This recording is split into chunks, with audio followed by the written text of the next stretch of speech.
ആവി പറക്കുന്ന അപ്പവും മുട്ടക്കറിയും എന്താ എല്ലാവർക്കും ഇഷ്ടമല്ലേ? രാവിലേക്ക് എഴുന്നേൽക്കുമ്പോൾ അപ്പവും മുട്ടക്കറിയാണെങ്കിൽ നമുക്ക് ഭയങ്കര ഇഷ്ടമായിരിക്കും അല്ലേ കഴിക്കാനായിട്ട്. അപ്പോഴും നമുക്ക് മുട്ടക്കറി നമുക്ക് ചെയ്യാൻ അറിയാം, മിക്കുള്ളവർക്കും അറിയാം. പിന്നെ പുതുതായിട്ട് ചെയ്യുന്നവരുണ്ട്, അവർക്കും കൂടെ വേണ്ടിയിട്ടാണ് ഞാൻ ഇന്ന് ഈ റെസിപ്പി ഇടുന്നത്. കുറച്ച് വ്യത്യസ്തമായാണ് ഞാൻ ചെയ്യുന്നത്. അങ്ങനെയെന്ന് വെച്ചാൽ കുറച്ച് ചെറിയ ഉള്ളി വൃത്തിയാക്കി എടുക്കുക. അതിനോടൊപ്പം തന്നെ 4-5 വെളുത്തുള്ളി വൃത്തിയാക്കിയത്, എരിവുള്ള പച്ചമുളകാണ് കേട്ടോ, ഒരു 3 എണ്ണം, 3 തക്കാളി, ഒരല്പം ഇഞ്ചി, അതോടൊപ്പം തന്നെ 3 സവാളയും കൂടെ എടുത്തിട്ട് എല്ലാം ഒന്ന് ചതച്ചെടുക്കണം. മിക്സിയിൽ ചതയ്ക്കരുത്, ഇടികല്ലിലൊന്ന് ചതച്ചെടുക്കണം. ഇടികല്ലില്ലെങ്കിൽ അമ്മിയിൽ വെച്ചൊന്ന് ചതച്ചാലും മതി. പിന്നെ എന്നിട്ട് നമുക്കൊരു പാത്രം വെച്ച് ചൂടാകുമ്പോൾ, തയ്യാറാക്കുന്ന പാത്രം, അതിൽ വെളിച്ചെണ്ണ ഒഴിക്കാം. വെളിച്ചെണ്ണ ഒഴിച്ചിട്ട് കടുകിട്ട് പൊട്ടിക്കണം. കടുക് പൊട്ടിയതിന് ശേഷം നമ്മൾ ഈ ചതച്ച് വെച്ചിരിക്കുന്ന കൂട്ട് അതിലേക്ക് ഇട്ട് കൊടുക്കാം. ഇട്ട് കൊടുത്തിട്ട് അതിനെ നന്നായിട്ടൊന്ന് ഇളക്കിയെടുക്കണം കേട്ടോ. നന്നായിട്ടൊന്ന് അടച്ചു വെക്കാതെ തന്നെ ഇളക്കുക. ഇളക്കിയിട്ട് അതിലേക്ക് നമുക്ക് കറിക്ക് ആവശ്യമായ ഉപ്പ് ചേർക്കാം. പിന്നെ അവസാനം നോക്കുമ്പോൾ പോരാക്കുറവുണ്ടെങ്കിൽ ഉപ്പ് ചേർത്ത് കൊടുത്താൽ മതി. ഉപ്പും കൂടെ ചേർത്തിട്ട് നമുക്ക് ഇതിനെ മൂടി വെക്കാതെ തന്നെ തുറന്ന് വെച്ച് നന്നായിട്ടൊന്ന് ഇളക്കാം. ആ ഉള്ളിയുടെ ഒരു മണം കിട്ടാനാണ്. മൂടി വയ്ക്കുമ്പോൾ നീരിറങ്ങിയിട്ട് വേറൊരു മണത്തിലേക്ക് പോകും. അതുകൊണ്ടാണ് തുറന്ന് വെച്ച് തന്നെ നമ്മളിങ്ങനെ ഇളക്കി ഇളക്കി എടുക്കുമ്പോൾ വേറൊരു മണമാണ് കിട്ടുന്നത്, നല്ല മണമാണ്. അങ്ങനെ ഉള്ളി ഒരു 2-3 മിനിറ്റ് ഒന്ന് ഇളക്കി പകുതി വഴറ്റി വരുന്ന പരുവമാകുമ്പോഴത്തേക്കും നമുക്കൊരു 3 തക്കാളി അരിഞ്ഞത് ഇതിലേക്ക് ചേർത്ത് കൊടുക്കാം. നമ്മൾ ആദ്യം എടുത്ത തക്കാളി തന്നെയാണ് 3 എണ്ണം. അതിങ്ങനെ അരിഞ്ഞ് ഇതിലേക്ക് ചേർത്ത് കൊടുത്ത് നന്നായിട്ടൊന്ന് ഇളക്കിയിട്ട് ഇനി നമുക്കിതിനെ ഒന്ന് അടച്ചു വയ്ക്കാം. അടച്ചു വയ്ക്കുമ്പോൾ തക്കാളിയുടെ നീരിറങ്ങി തക്കാളി ഒന്ന് നന്നായിട്ട് വേവും. ഒരു 2-3 മിനിറ്റ് കഴിഞ്ഞ് നമുക്ക് അടപ്പ് തുറക്കുമ്പോൾ ഇതുപോലെ നീരിറങ്ങി തക്കാളി നന്നായിട്ട് വെന്ത് ഉള്ളിയുമായിട്ട് മിക്സ് ആവും. പിന്നെ നമുക്ക് സ്പൂൺ കൊണ്ട് അതിനെ ഒന്ന് നന്നായിട്ട് ഇതുപോലെ അങ്ങ് ഉടച്ച് ചേർത്ത് കൊടുക്കുക.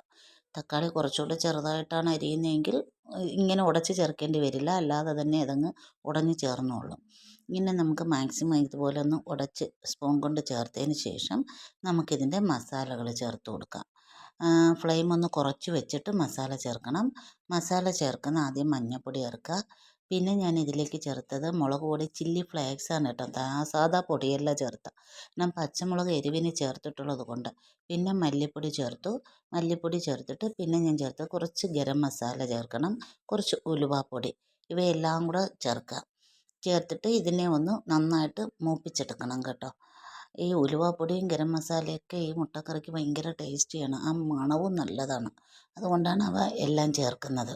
ചേർത്തിട്ട് നന്നായിട്ടൊന്ന് ഇളക്കി ചേർത്ത് മൂപ്പിക്കണം.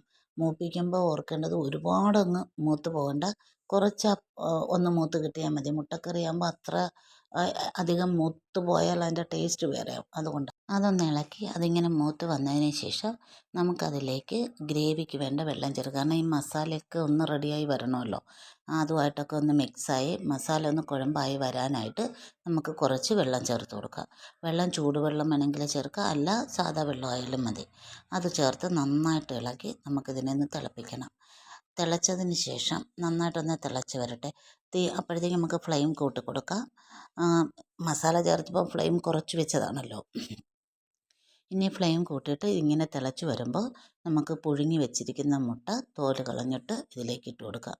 തോടിളക്കി ഇതിലേക്കിട്ട് നന്നായിട്ടൊന്ന് ഇളക്കി ചേർത്തിട്ട് മൂടി വയ്ക്കാം. കാരണം മുട്ടയിൽ ആ ഉപ്പും തക്കാളിയുടെയും ഉള്ളിയുടെ ആ കറിയുടെ ടേസ്റ്റും എല്ലാം ഒന്ന് കിട്ടാൻ പാകത്തിന്. അങ്ങനെ മൂടി വെച്ചൊരു 2-3 മിനിറ്റ് തിളപ്പിച്ച് കഴിഞ്ഞിട്ട് നമുക്ക് നോക്കൂ, ഗ്രേവിയൊക്കെ കറക്റ്റ് പരുവമായി എന്ന് കാണുമ്പോൾ നമുക്ക് കുറച്ച് മല്ലിയില അതിലേക്ക് അരിഞ്ഞിട്ട് കൊടുക്കാം. ഞാൻ ഇതിൽ കറിവേപ്പില ചേർത്തില്ല, കൈവശം ഇല്ലാഞ്ഞിട്ടല്ല ഞാൻ ഇന്ന് കറിവേപ്പില ചേർക്കാതെ മല്ലിയിലയുടെ ഫ്ലേവറിൽ മാത്രം എടുക്കാമെന്ന് കരുതിയിട്ടാണ് ചെയ്തത്. സാധാരണ ഞാൻ മുട്ടക്കറി ചെയ്യുമ്പോൾ കറിവേപ്പില ചേർക്കുന്നതാണ്. ഇന്ന് ഞാൻ ചേർത്തില്ല, മല്ലിയില ഫ്ലേവർ മതി എന്ന് വിചാരിച്ചു. ഇത് മല്ലിയിലയും കൂടെ ഇട്ടിട്ട് ഒന്ന് ഇളക്കിയതിന് ശേഷം നമുക്ക് ഫ്ലെയിം ഓഫാക്കാം. നമ്മുടെ മുട്ടക്കറി റെഡിയായി. എങ്ങനെയുണ്ട് ഈ മുട്ടക്കറി? നിങ്ങൾക്ക് ഇഷ്ടമായോ?